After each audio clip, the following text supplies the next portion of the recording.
Olá, olá, olá, pois muito bem, minha gente. Então nós chegamos ao apólogo de Jotão.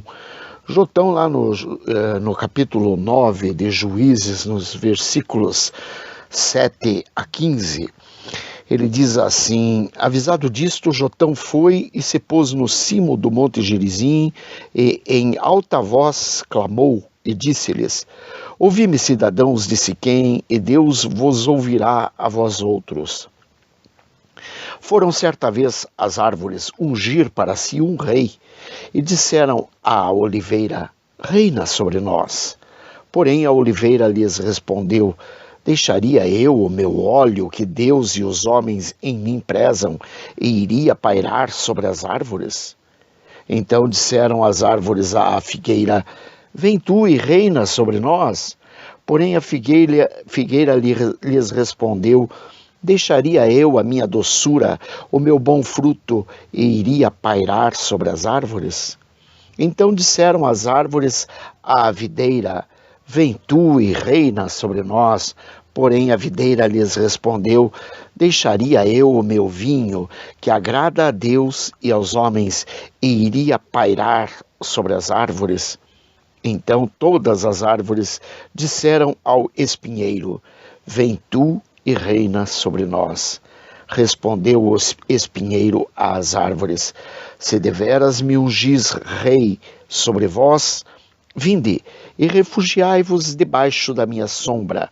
Mas, se não, saia do espinheiro fogo que consuma os cedros do Líbano. Bom, o que nós vemos aí está muito bem contada a história, onde uma por uma das árvores foram chamadas para reinar sobre elas. A princípio nós vimos ali a primeira árvore, que foi a oliveira, depois vem a figueira. São árvores assim muito boas, de bons frutos e tal, e elas se recusam, dado que elas têm uma certa utilidade. Então nós percebemos uma coisa aqui bem clara no caminho da política, que é mais ou menos aqueles que realmente hoje em dia, pelo menos aparente na sua grande maioria, realmente não têm o que fazer, uma vez que já não fazem nada desde muito tenro, desde pequena infância. Então eles querem o quê? Eles querem poderes de mando, cargos. Por quê? Porque daí eles têm, digamos assim, a satisfação de pensar que fazem alguma coisa. Que é o caso do espinheiro. Imagine você morar sobre um espinheiro. Imagine você, um espinheiro, reinando sobre você. Que maravilha, né? Você ter que sentar sobre a sombra de um espinheiro, sendo constantemente espinhado por todos os cantos. Imagine você o quanto isso seria desagradável. Então é mais ou menos a mesma coisa que nós vemos da grande maioria desses líderes políticos, os políticos. Eu não estou falando aqueles que, porventura, ao verem tanta barbaridade, resolveram sair candidatos, como foi o caso do Bolsonaro, como foi o caso de inúmeros outros que estão realmente querendo fazer um bom trabalho. Esses que estão querendo fazer um bom trabalho, que abdicam dos salários que já tinham na sociedade, como é o caso do Paulo Guedes, do Bolsonaro, do capitão Tarcísio. Eles têm o próprio Abraham Weintraub. Eles já tinham assim uma certa penetração social a ponto de garantir bons salários, porque eles são pessoas com bastante desenvoltura, com bastante conhecimento, pessoas que, se entrarem numa fila para disputar um cargo, seja ele qual for, não terão dificuldades em vencer a disputa.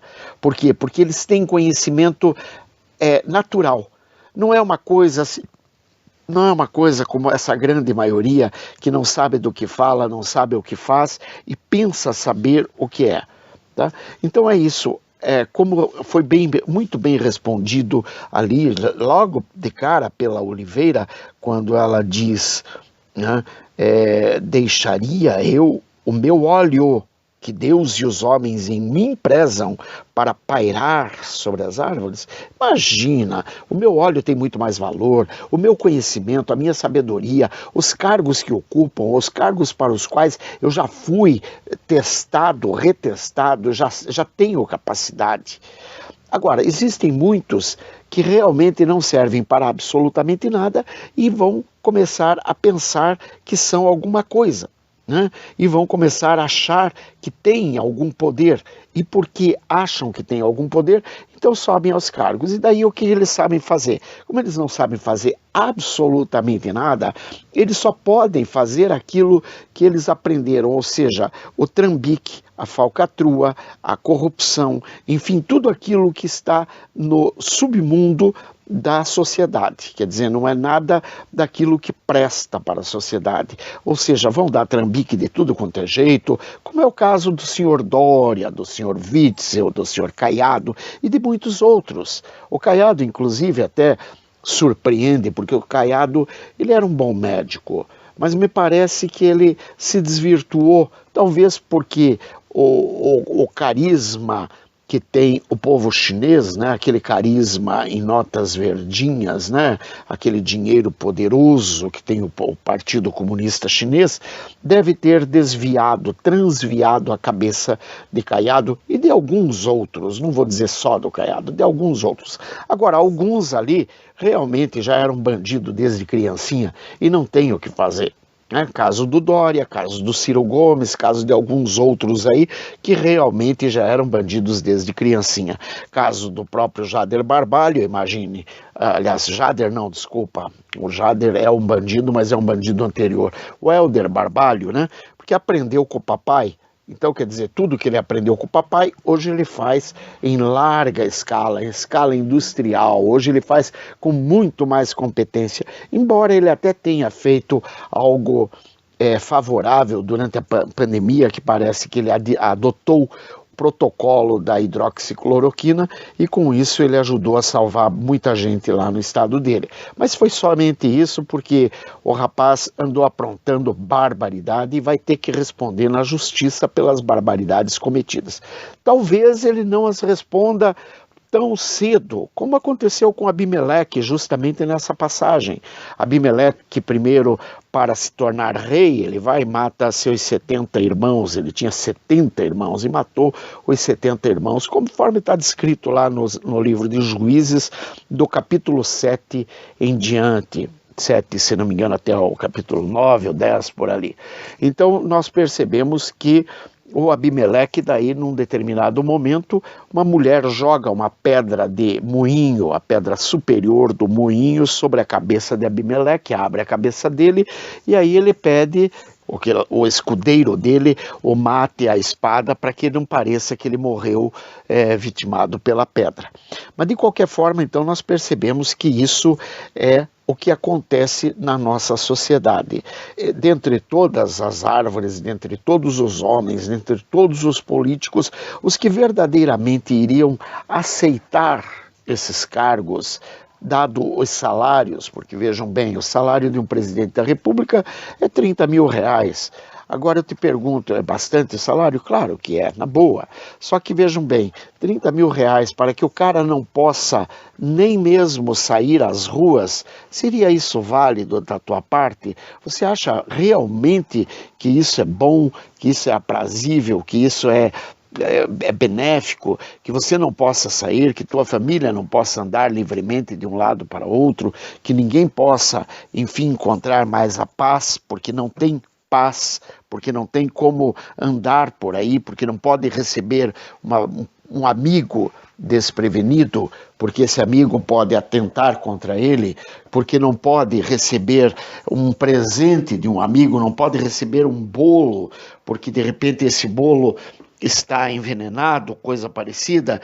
Quer dizer, seria isso de fato muito bom a ponto de você pegar e abrir mão e dizer, não, eu vou agora ser o presidente da República? Quer dizer, o cargo de presidente da República, sem aquelas benesses que os bandidos querem, ou seja, sem as falcatruas, sem a corrupção, sem a troca de favores, sem a venda de medidas provisórias, sem a venda de benesses no poder, sem isso tudo não vale nada. Porque ganhar 30 mil reais por mês e você depois não poder pagar um advogado para poder se defender de toda essa trambicagem que está à tua volta, onde o certo é errado, quer dizer, o que você preferiria? Eu, particularmente, já te digo, eu sinceramente não gostaria de ter um cargo desse. Não adianta ter um cargo desse. Para ganhar pouco, ser enxovalhado por toda a população, principalmente por aqueles que deveriam estar ao meu lado me ajudando a fazer um bom trabalho. Olha, minha gente, sinceramente, não vale a pena. Não vale a pena mesmo. Então nós temos que orar e clamar a Deus para que Deus realmente dê força ao Bolsonaro e toda essa equipe que aí está, a fim de que eles possam dar a volta por cima, uma vez que os adversários não estão lutando uma guerra normal, eles estão na guerra espiritual. E na guerra espiritual vale tudo. Vejam vocês que eles estão deturpando todos os valores. O certo já não é certo e o errado é o que vale. Nós vimos casos aí de criminosos sendo apreendidos com 100, não lembro se era 100 quilos, acho que era bem mais do que 100 quilos de cocaína, armamento, e a juíza simplesmente disse que os meninos não eram profissionais, eram assim amadores, e por isso eles podiam ficar em casa com tornozeleiras. Sabe, 100 quilos de cocaína, algo assim de amador para a juíza. Né? Eu até sugeriria que essa juíza levasse esses criminosos para cuidar deles na casa delas, afinal de contas, sabe, que mal ele poderia fazer à família dela? Ele é amador. Ela é muito mais profissional, pois ela sabe identificar um criminoso amador de um criminoso profissional com 100 quilos de cocaína, vamos e venhamos, né? E armamento. Quer dizer, essa mulher ela tem assim, uma visão bastante amplificada do que seja o crime amador e o crime profissional. Então, ela deveria levar esses criminosos para a casa dela, sob a tutela dela, estarem em liberdade. Não largar na sociedade, de forma que eles possam ir cometer outros crimes também amadores, mas com outras pessoas que não merecem esse tipo de convívio. Afinal de contas, nós temos uma sociedade que deveria nos prover o mínimo de segurança. E o mínimo de segurança é tirar o bandido das ruas, custe o que custar, né? Agora, é claro, esse indivíduo, esse delinquente, ele foi solto apesar de ter 100 quilos de cocaína. Mas nós temos aí um jornalista, o Oswaldo Eustáquio, que continua preso sem uma causa aparente, sem um porquê dito claramente. Quer dizer, é um preso político e justamente por quê? Porque ele resolveu ir investigar digamos assim, os passos da mulher do Alexandre de Moraes.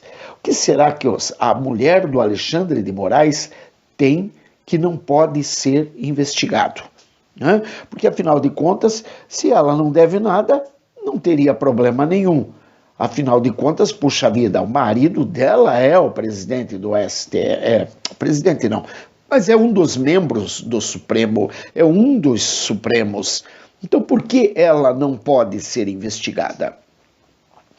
Supõe-se que eles tenham uma condição boa de vida, que eles não necessitem de maracutaias e de falcatruas para poder manter-se nos cargos que ocupam. Essa mulher, inclusive, já teve até uma história onde ela desceu no aeroporto e ela não queria que fosse... ela não queria passar pela alfândega, não lembro bem qual foi o caso direito, parece-me que foi em Brasília, e o marido dela se deslocou para lá e deu um carteiraço, o marido dela, Alexandre de Moraes, o Supremo, lá do STF, e deu um carteiraço na Polícia Federal e simplesmente a mulher dele não foi, a bagagem não foi averiguada, aquele tipo de coisa que é de praxe em aeroporto, quer dizer, a mulher dele não é um cidadão comum, a mulher dele é uma pessoa, digamos assim, mais igual que os outros iguais, né? Quer dizer, ela tem todas as prerrogativas de lei, como diz aquele velho ditado, né? Aos amigos tudo menos a lei, aos inimigos os rigores da lei. Isso é fantástico e é maravilhoso. Então nós temos que orar muito, pedir a Deus que abençoe o Bolsonaro e que mostre ao mundo que sim, que nós podemos vencer esse grande gigante que hoje nos faz temer, nos deixa temerosos, que é justamente oriundo do dragão chinês, porque realmente nós precisamos dessa salvaguarda. Esse é o assunto, esta é a mensagem. Um grande abraço, que Deus abençoe, proteja, guarde, liberte e restaure. No nome santo de Jesus. Aleluia! Pai nosso que estás nos céus, santificado seja o vosso nome, venha a nós o vosso reino, seja feita a vossa vontade, assim na terra como no céu. O pão nosso de cada dia nos dai hoje, perdoai as nossas ofensas, assim como nós perdoamos a quem nos tem ofendido, e não nos deixeis cair em tentação, mas livrai-nos do mal, porque teu é o reino, o poder e a glória, agora e para sempre. Amém, amém, amém e amém. Assu Selva, beijos, bye, fui.